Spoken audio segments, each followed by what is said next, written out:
In the previous video, we've seen how you can use Pythagoras to work out the magnitude of a vector. So let's say you've got a vector 5 across and 2 up. So using Pythagoras, you can work out the magnitude of this vector. So now let's move into 3D. So moving to 3D, let's say you've got a you've got this vector 2 across, so it's 2, and then 4 across, and then 5 straight up. So your vector is from the origin to here. So this is your vector v. But then if you want to know the magnitude of v, then you can just simply extend it. So it would be this squared plus this squared, and then plus the height. You can just extend it. So in this video, we're going to see why it is that you can just simply extend it, and you can extend Pythagoras and just you can just extend it and work out the magnitude.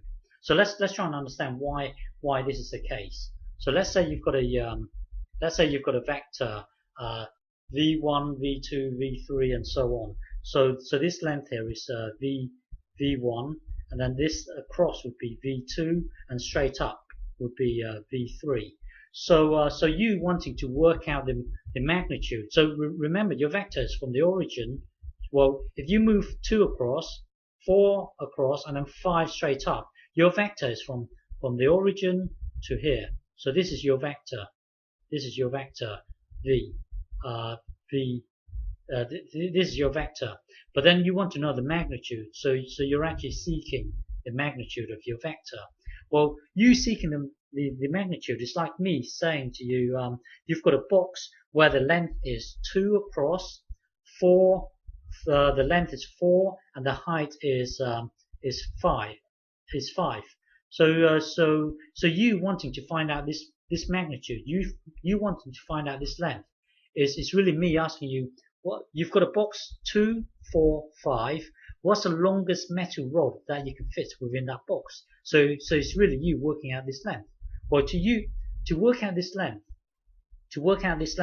you would use Pythagoras. You would use Pythagoras to work out this diagonal length, and then once you've got this diagonal length, you can use the height here, which would be v3, and you are trying to find the length from here to here. So hopefully you can see that this is a right angled triangle here. It is a right angled triangle. So let's start again. You want to find out this length here. So let's call this length w. So let's call it w. Well, w would be v1 squared plus v2 squared, and then square root the 2. So w is given by this. So now that you've got w, you're supposed to be able to spot that this is a right angled triangle here. From here to here. So it is this length that you're seeking. But here you can see you've got a right angled triangle. So use Pythagoras again. So this length here is w. So now it would be w squared plus the v3 squared. So w squared.